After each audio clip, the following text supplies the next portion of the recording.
when a man in his 40s sits alone and thinks. He doesn't count his blessings. He counts his mistakes. No job, no family, no money, no one to talk to.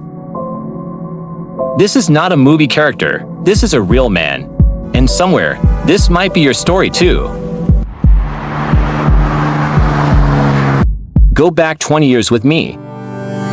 There was a young man, degree in hand, hunger in his eyes, fire in his chest. He applied everywhere. He chased everything.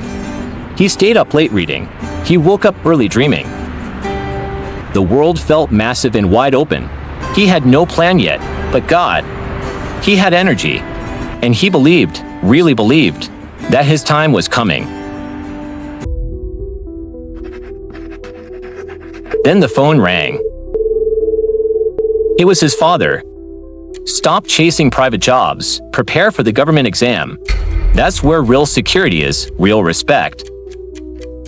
The young man said okay. He put away his CV. He tears away his plans. He put away the version of himself that was beginning to emerge, because he had never, not once in his life, learned how to say no to the people who were supposed to love him. But here is what nobody saw. He wasn't just studying for an exam. He was carrying something. A weight from childhood. From a family that was supposed to be safe, but wasn't. From a home where he learned early. Don't feel too much. Don't want too much. Don't be too much. And that weight followed him into every room he ever walked into.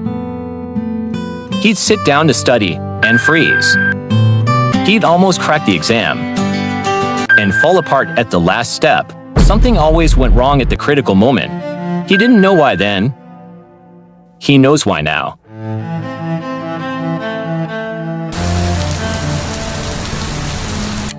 Five years passed like this.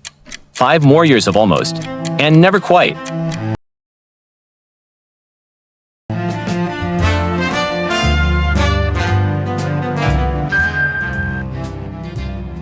And then one day, they told him to get married. He didn't say no. Actually, he never said no. The wedding happened. The relatives came and went.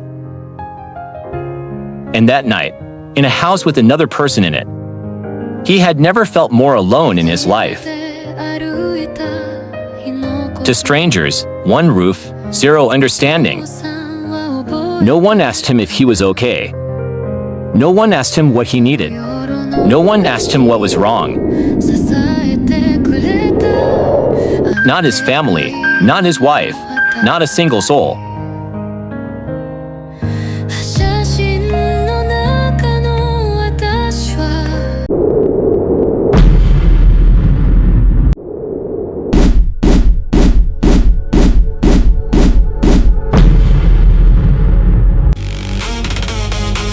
He started drinking, not because he enjoyed it, because it was the only way he knew to turn the volume down. So he became a people pleaser at the highest possible level. He gave everyone everything they asked for: his time, his energy, his dignity, and kept nothing for himself. He lived in a self-made cage and called it kindness.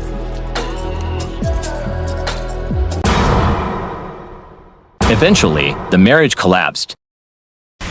She left. And in that moment, standing in the silence of a flat that had never felt like a home, he realized something terrifying. He had been running away from himself for so long. He had forgotten what he even looked like.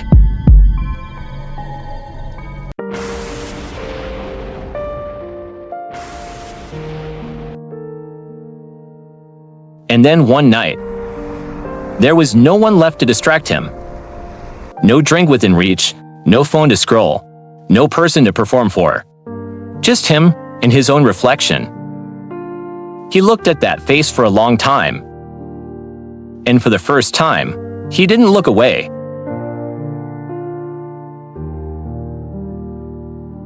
I did this. He thought, not my father, not my wife, not the system, me. I chose this every single day by never choosing myself.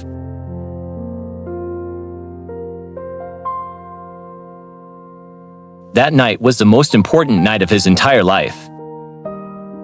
Because that night, the running stopped.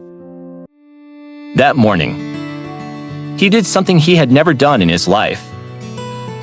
He made a decision for himself, by himself, without asking anyone's permission. He left, not in anger, not in desperation, in clarity. He had no grand plan, no destination, no guarantee. Just a quiet, unshakable knowing, if I stay here, I die slowly, and I am done dying slowly. For the first time in 40 years, he listened to himself. The loneliness he had spent his whole life running from turned out to be the greatest teacher he ever had. Because when there is no one else in the room, you finally hear yourself. You learn what you actually want, what you actually need, what you actually feel. Without the noise of other people's expectations, without the performance, without the mask.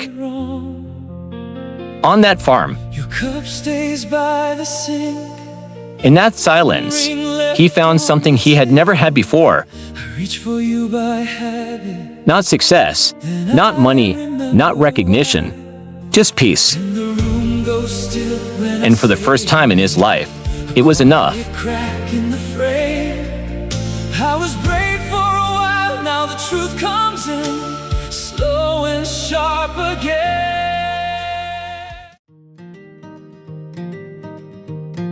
Through all the changing seasons, one thing stays the same. He learned that saying no is not rejection, it's self-respect.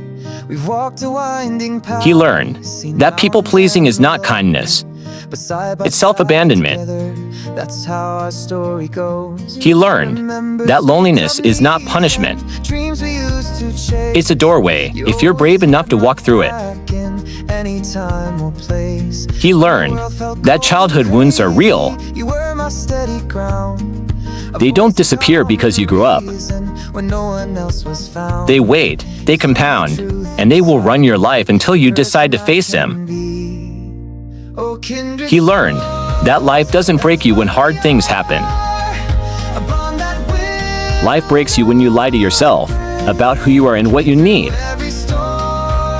He learned that the most dangerous thing a person can do is spend their entire life performing for an audience that was never worth it. He is still alone, but he is no longer lonely. Because now, he is with himself. And that is the only company.